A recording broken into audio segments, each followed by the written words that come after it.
ओम शांति। सभी मिलके बोलेंगे ओम शांति, ओम शांति। आज 6 अगस्त 2022 प्रातः मुरली ओम शांति। बाप दादा मत बन। आज प्यारे बाबा ने हम बच्चों को समझाया, मीठे बच्चे, ज्ञान सागर बाप और ब्रह्मपुत्र नदी का यह संगम हीरे समान है। यहाँ तुम बच्चे आते हो कौड़ी से हीरे जैसा बनने। बाबा कहते तुम बच्चे यहाँ आते हो कौड़ी से हीरे जैसा बनने। आज बाबा ने प्रश्न किया, सतयुगी राजधानी की स्थापना कब और कैसे होगी? सतयुगी राजधानी की स्थापना कब और कैसे होगी? बाबा ने उत्तर में बताया, जब सारी पतित सृष्टि की सफाई हो, अर्थात पुरानी सृष्टि का विनाश हो, तब सतयुगी राजधानी की स्थापना होगी। उसके पहले तुम्हें तैयार होना है। बाबा कहते पावन बनना है। नई राजधानी का संबत तब शुरू होगा जब एक भी पतित नहीं रहेगा। यहाँ से संबत शुरू नहीं होगा। भल राधे कृष्ण का जन्म हो जाएगा, लेकिन उस समय से सतयुग नहीं कहेंगे। जब वह लक्ष्मी नारायण के रूप में राजगद्दी पर बैठेंगे, तब संबत प्रारंभ होगा।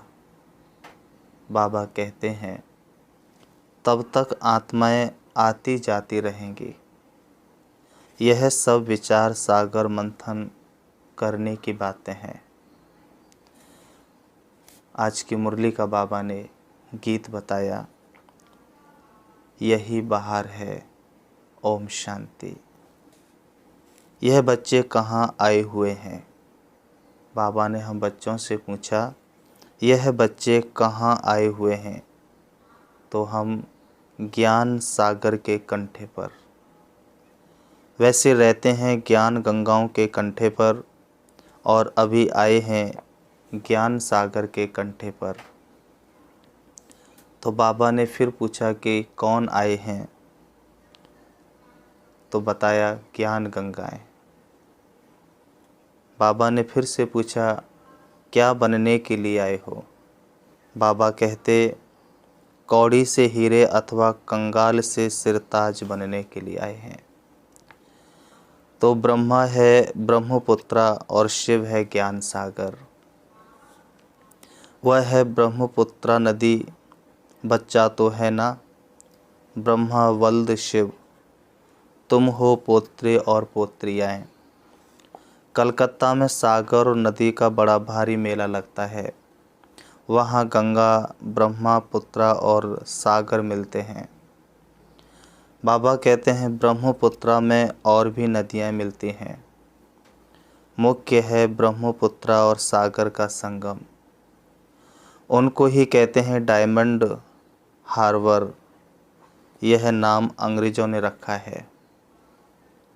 अर्थ तो कुछ भी नहीं समझते, नाम सिर्फ ऐसे ही रख दिया है। बाप अर्थ समझाते हैं, तुम आए हो इस समय ब्रह्मपुत्र और ज्ञान सागर के पास सम्मुख। वहाँ भी सागर के सम्मुख जाते हो।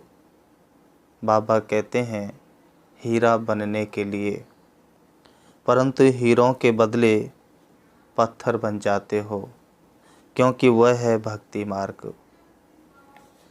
यह संगम है आत्माओं और परमात्मा का। दोनों इकट्ठे हैं। वह जड़ है और यह चैतन्य है। यह तो कहाँ भी जा सकते हैं। तो बच्चों को हमेशा यह समझना चाहिए कि ब्रह्मपुत्र और सागर दोनों इकट्ठे हैं, चैतन्य में हैं। यह है जैसे कि हीरे बनने का संगम हो गया। तुम हीरे जैसा बनो। यह है ब्रह्मपुत्र और एडाप्टेड ज्ञान गंगाएं। यह नदियाँ तो अनगिनत हैं, उन नदियों का तो सबको मालूम है कि भारत में इतनी नदियाँ हैं। यह तो अनगिनत हैं। कौन सी नदियाँ अनगिनत हैं? ज्ञान गंगाएँ, ब्रह्मा कुमारियाँ, जिनको भगवान ज्ञान गंगाएँ कहता है, वो अनगिनत नदियाँ हैं। इन ज्ञान नदियों का तो अंत नहीं पाया जा सकता। सागर से नदियाँ इस समय ही निकलती हैं। सागर शिव परमात्मा है और उसकी बच्चियाँ ज्ञान नदियाँ हैं। बाबा कहता है सागर से नदियाँ इस समय ही निकलती हैं। पहले तो ब्रह्मपुत्रा निकलती है, फिर उनसे छोटी छोटी नदियाँ निकलती हैं। पहले ब्रह्मा बाबा निकलते हैं, फिर छोटी छोटी ब्रह्मा कुमारियाँ भी निकलती हैं। तुम जानते हो नंबरवार पुरुषार्थ अनुसार, कोई बड़े हैं कोई छोटे हैं, यह सब मनुष्यों को हीरे जैसा बनाते हैं। ऐसे भी नहीं कहेंगे कि सूर्यवंशी ही महाराजा महारानी बनते हैं, नहीं, यथा राजा रानी तथा प्रजा। तुम सबका जीवन हीरे जैसा बनता है। जो स्वर्ग के लिए थोड़ा भी पुरुषार्थ करते हैं, वह हीरे जैसा बनते हैं। यह ब्रह्मपुत्रा नदी और सागर दोनों इकट्ठे रहते हैं। तुम बच्चे जब आते हो तो अंदर में जानते हो कि हम जाते हैं बाप दादा के पास। बाप ज्ञान का सागर है, फिर प्रवेश करते हैं इस ब्रह्मपुत्रा अर्थात ब्रह्मा में। इन द्वारा हमको हीरे जैसा बनाते हैं। तो स्वयं निराकार ज्ञान का सागर परमात्मा ब्रह्मपुत्रा या ब्रह्मपुत्रा ब्रह्मा के अंदर प्रवेश करते हैं।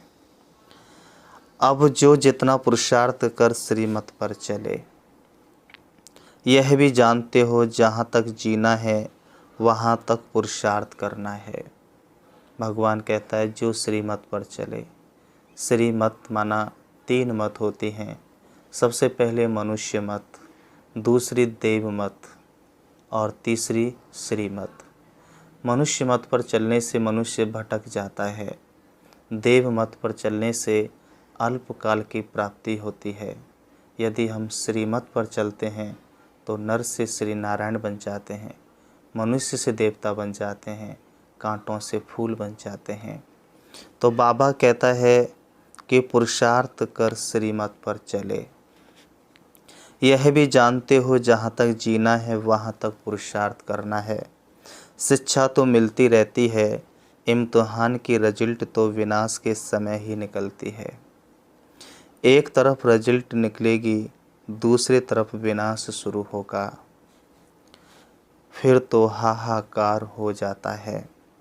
बात मत पूछो, इसलिए विनाश होने के पहले, लड़ाई होने के पहले तैयार होना है। समझना चाहिए बाकी और क्या समय होगा। और यह भी जानते हो कि जब हमारी राजधानी स्थापन होती है तो यह सारी सफाई भी होनी है। तुम पावन बनते रहते हो, वह है पतित।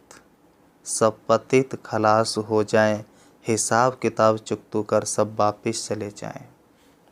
एक भी पतित ना रहे तब कहेंगे पावन दुनिया। तुम इस समय हो पावन, परंतु सारी दुनिया में तो पावन नहीं है ना। पावन बनेगी जरूर। भली सारी दुनिया में अभी पावन नहीं है, परंतु ये दुनिया पावन बनेगी जरूर। आप सबको एक दिन पावन तो जरूर बनना है। जब विनाश होगा तब सारी दुनिया पावन होगी, उसको नई दुनिया कहेंगे। नई दुनिया का संबंध कोई पूछे तो समझाना चाहिए। जब महाराजा महारानी तख्त पर बैठते हैं तब नया संवत शुरू होता है।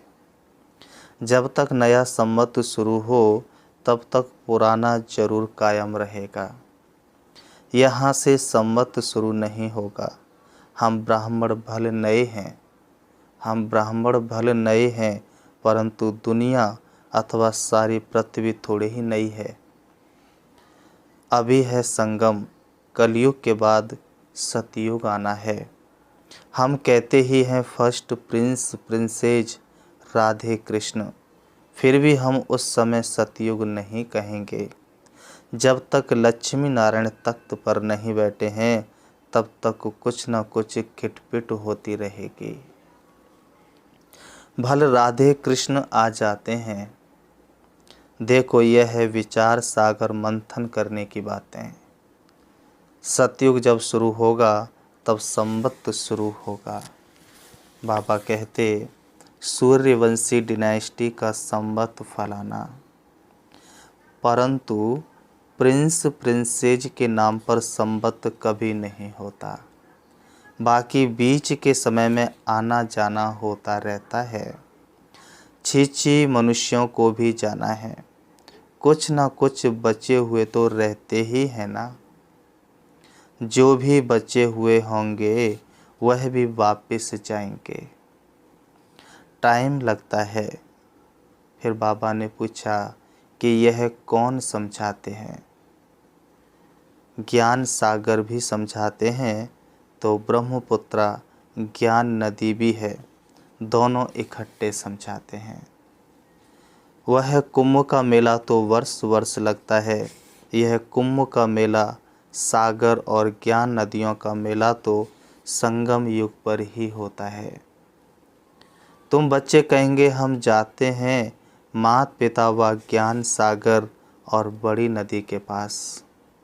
बाबा हमको इस बड़ी नदी और इन नदियों द्वारा वर्षा दे रहे हैं, अर्थात हीरे जैसा बनाते हैं। कुंभ के मेले में कितना खुशी से बड़ी शुद्धि से जाते हैं और वहाँ मनसा वाचा कर्मणा पवित्र रहते हैं। वह है जड़ यात्रा। बाबा कहते हैं वह है जड़ यात्रा। यात्री अपना कल्याण करना चाहते हैं। पंडों का इतना कल्याण नहीं होता है जितना यात्रियों का। पंडे लोग तो पैसा इकट्ठा करने जाते हैं, उन्हों की इतनी भावना नहीं होती जितनी यात्रियों की रहती है। यात्री बड़ी शुद्ध भावना से जाते हैं तो कईयों को साक्षात्कार हो जाता है। अमरनाथ पर बर्फ़ का लिंग बना रहता है, सामने जाने से बर्फ़ ही बर्फ़ जैसे देखने में आती है। भावना वाले जैसे देखते तो खुश हो जाते हैं। यह तो कुदरत है, बर्फ़ में लिंग बन जाता है, मनुष्यों की ऐसी भावना बैठ जाती है। पर बाबा समझाते हैं कि है कुछ भी नहीं। सच्ची यात्रा तो अभी तुम्हारी हो रही है। मनुष्य समझते हैं भगवान के पिछाड़ी बहुत धक्का खाया है, भगवान से मिलने, परंतु भगवान मिलता ही नहीं। फिर बाबा ने समझाया भगवान का तो चित्र नहीं निकाल सकते हैं, बिंदी का फोटो क्या होगा, क्योंकि शिव बाबा परम पिता परमात्मा तो बिंदी है, अति सूक्ष्म है। वह तो समझाने के लिए कहा जाता है कि स्टार है, ब्रकुटी के बीच चमकता है। कई बच्चियाँ ब्रकुटी में टीका लगाती हैं। यह सुना हुआ है ना कि आत्मा का निवास ब्रकुटी में है तो स्टार लगाती हैं। सच्चा तिलक अगर कहें तो वह है राजाई का तिलक, फिर बड़ा होता है। बाबा ने याद दिलाया कि यदि सच्चा तिलक कहा जाए तो वह है राजाई का तिलक। बाबा कहते हैं वह स्थूल राज तिलक मिलता है। तुम बच्चों को ज्ञान आ जाता है कि हम आत्माओं को अब राज तिलक मिलता है। आत्मा समझती है कि अभी हमको परमपिता परमात्मा से राज तिलक मिलता है। ब्रकुटी के बीच बहुत अच्छा स्टार लगाते हैं, सोने का भी लगाते हैं। अभी तुमको सारा ज्ञान मिला हुआ है, हम स्टार अब हीरे जैसा बनते हैं। हम आत्मा स्टार हैं, परमपिता परमात्मा भी स्टार इतना ही छोटा है, परंतु उनमें सारी नॉलेज है। यह बातें बड़ी गुह हैं। तुमको ज्ञान अर्थात सोजरा मिला है। परमपिता परमात्मा के रूप को भी देखा है, समझा है। जैसे आत्मा का साक्षात्कार होता है वैसे परमात्मा का भी होता है। कहेंगे जैसे तुम हो वैसे मैं हूँ, बाकी बच्चे को बाप का क्या साक्षात्कार चाहिए। आत्मा छोटी बड़ी नहीं होती है, जैसे तुम वैसे मेरा बाप है। सिर्फ महिमा और पार्ट अलग अलग है और सबसे भिन्न भिन्न है, एक ना मिले दूसरे से। एक्टर्स का पार्ट एक जैसा थोड़े ही हो सकता है। इसको ईश्वर की कुदरत कहा जाता है। वास्तव में ड्रामा की कुदरत कहें, क्योंकि बाबा ऐसे नहीं कहते। बाबा ऐसे नहीं कहते कि मैंने ड्रामा बनाया है। फिर प्रश्न उठेगा कि कब बनाया। इनको कहा ही जाता है कुदरत। यह चक्र कैसे फिरता है सो अभी तुम जान गए हो। आत्मा स्टार है, उसमें कितना बड़ा पार्ट है। परमपिता परमात्मा सर्वशक्तिमान वर्ल्ड ऑलमाइटी अथॉरिटी है। ज्ञान का सागर कहा जाता है। यहाँ किसको ज्ञान का सागर नहीं कहा जाता। वेद शास्त्र पढ़ने वाले शास्त्रों का ही ज्ञान सुनाते हैं। बाकी बाप में जो ज्ञान है वह तो कोई में नहीं है। भगवान भी आकर, बाबा कहते, स्वयं भगवान ही आकर सहज राज्यों का ज्ञान सिखलाते हैं। उनको ही ज्ञान का सागर कहेंगे। तो यह नदियों का मेला लगता है। यह भी समझती हो कि सागर से ही नदियाँ निकलती हैं। कई बच्चों को यह भी मालूम नहीं रहता है, वैसे ही तुम्हारी बातों को भी कोई नहीं जानते। ज्ञान सागर कैसे आता होगा। उनसे ज्ञान गंगाएं कैसे ज्ञान पाती होंगी। यह है ज्ञान की बातें। मनुष्यों द्वारा बुद्धि में जो बातें बैठी हैं तो सच्ची बातों का किसी को पता नहीं है। तुम अब उस सागर और इस ज्ञान सागर को जान गए हो। वो सागर और ये ज्ञान सागर दोनों को जान गए हो। अभी वह सागर और नदियाँ तो दुख देती रहती हैं। सागर भी उछल पड़े तो कितना नुकसान कर देते हैं। अभी ज्ञान सागर पतित पावन को सब याद करते हैं। उस सागर व नदियाँ को कोई याद नहीं करते, पतित पावन ज्ञान सागर को याद करते हैं। उस सागर से ही यह नदियाँ निकली हैं। उनके नाम रूप देश काल को कोई जानते नहीं हैं। भल शिव नाम भी है। बाबा कहते भल शिव नाम भी है, सिर्फ लिंग का नाम रख दिया है। बाबा का नाम अविनाशी है ना। शिव बाबा रचयिता एक है, उनकी रचना भी एक है और अनादि है। कैसे अनादि है वह बाप बैठ समझाते हैं। सतयुग में यह त्योहार आदि कुछ भी होते नहीं, सब गायब हो जाते हैं। फिर भक्ति मार्ग में शुरू होंगे। मनुष्य समझते हैं, मनुष्य क्या समझते हैं कि स्वर्ग था फिर स्वर्ग आएगा, परंतु इस समय तो नरक है। इनकी आयु का किसी को पता नहीं है। बाबा कहते इनकी आयु का भी किसी को पता नहीं है। इसलिए सारी दुनिया में बाबा कहते बच्चे घोर अंधियारा है। कल्प की आयु का भी किसी को पता नहीं है। कल्प जिसको 5000 वर्ष का कल्प कहते हैं, उसकी आयु भी नहीं पता है। कल्प किसे कहते हैं यह भी नहीं पता है। बाबा कहते हैं कि घोर अंधियारा है। कल्प की आयु का भी किसी को पता नहीं है। कहते भी हैं यह जो ड्रामा है यह फिरता रहता है, परंतु आयु का पता न होने के कारण कुछ भी समझते नहीं है। ब्रह्मा के मुख द्वारा बाप बैठ सभी वेदों शास्त्रों का सार समझाते हैं। तो उन्होंने फिर ब्रह्मा के हाथ में शास्त्र दे दिए हैं। संगम युग में शिव बाबा ब्रह्मा के द्वारा सर्व शास्त्रों का सार समझाते हैं। तो भक्ति मार्ग में ब्रह्मा के हाथ में वेद दे दिए हैं। बाबा कहते हैं वह भी सब शास्त्र हाथ में थोड़े ही पकड़ सकते हैं। वह ब्रह्मा द्वारा कोई सब शास्त्र थोड़े ही सुनाते हैं। जानते हैं यह सब भक्ति मार्ग के हैं, यह तो पढ़ते आए हैं, कब से पढ़ते आए हैं। बाबा कहते जानते कुछ भी नहीं, सिर्फ कह देते यह अनादि है। वेद व्यास ने रचे हैं, वेदों को ऊंचा मानते हैं, परंतु लिखा हुआ है। वेद शास्त्र आदि सब गीता की रचना है। बाबा कहते तुम बच्चे जानते हो यह वेद शास्त्र आदि वही फिर बनेंगे, फिर वह नाम रखेंगे। अभी तुम जानते हो हम फिर पूज्य बन रहे हैं, फिर पुजारी बनेंगे तो मंदिर आदि बनाएंगे।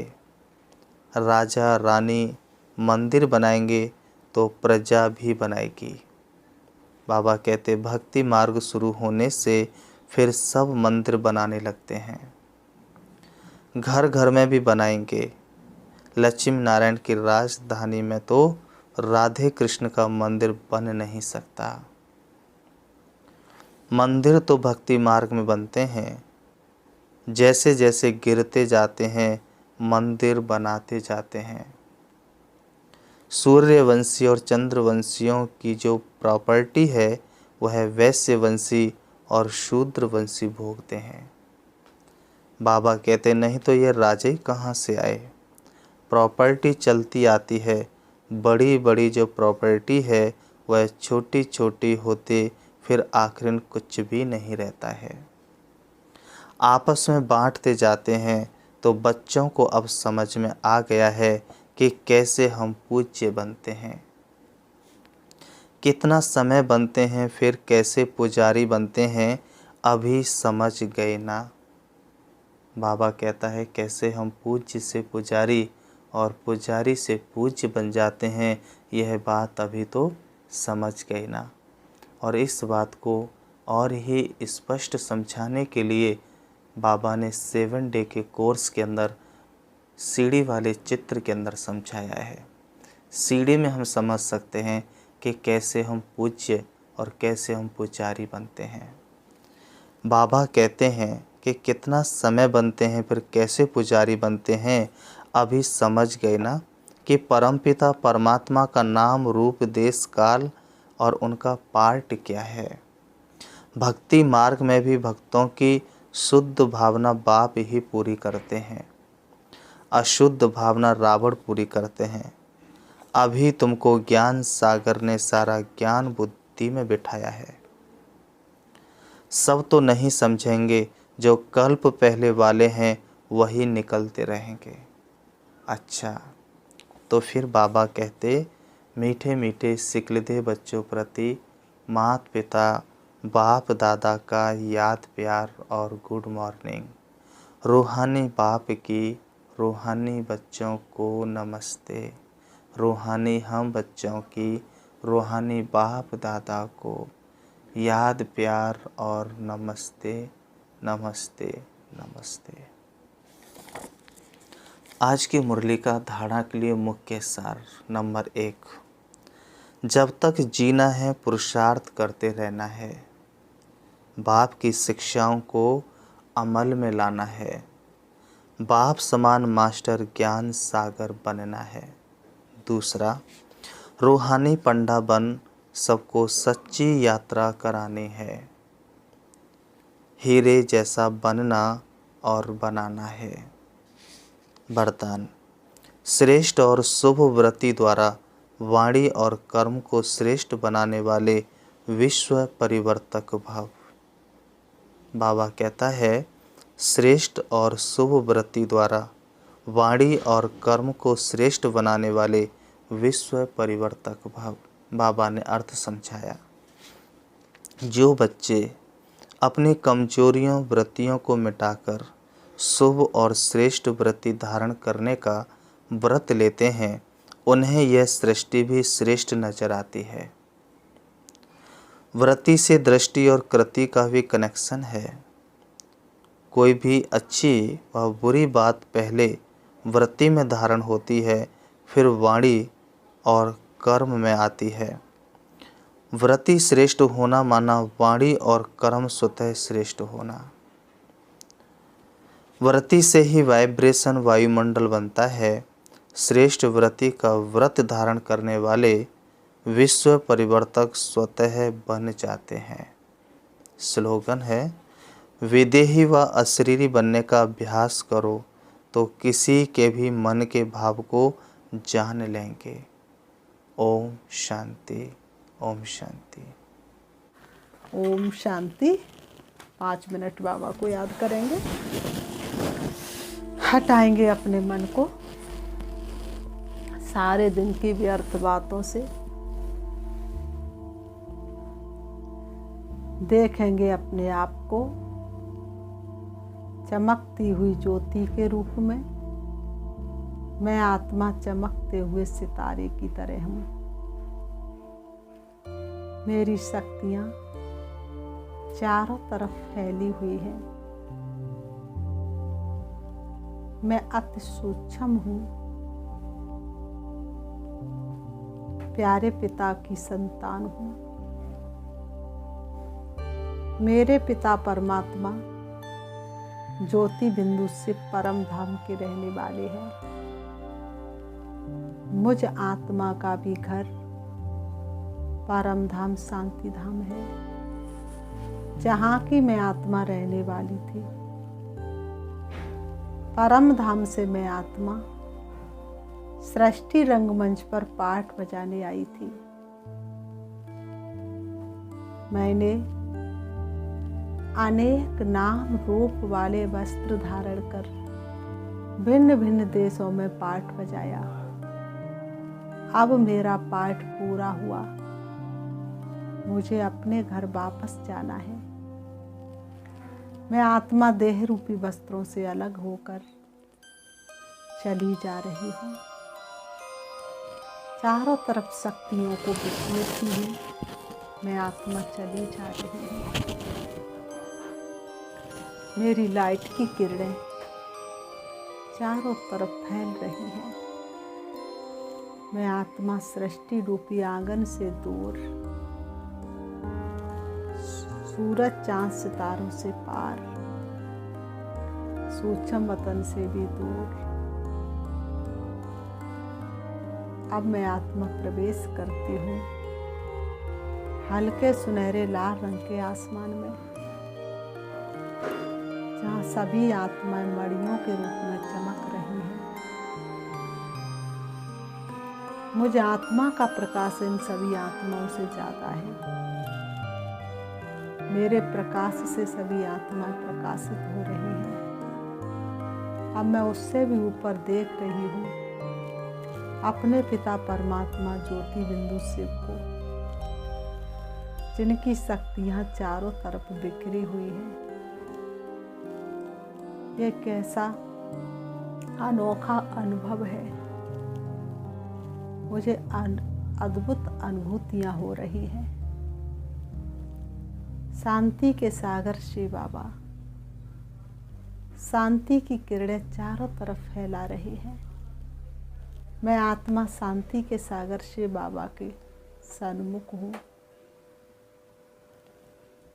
शांति की लहरों में लहरा रही हूँ। मैं आत्मा शांत होती जा रही हूँ। मैं क्रोध मुक्त आत्मा हूँ। मेरा एक एक अंग शांत है, शीतल है। अब मैं आत्मा से बाबा से शक्ति लेकर वापस आ रही हूँ। परम धाम से नीचे, सूक्ष्म वतन से भी नीचे, तारागढ़ से भी नीचे, चंद्रमा से भी नीचे, सूरज से भी नीचे आ जाती हूँ सृष्टि रंगमंच पर। आकर के दोनों वरों के बीच प्रकृति में विराजमान हो जाती हूँ। ओम शांति।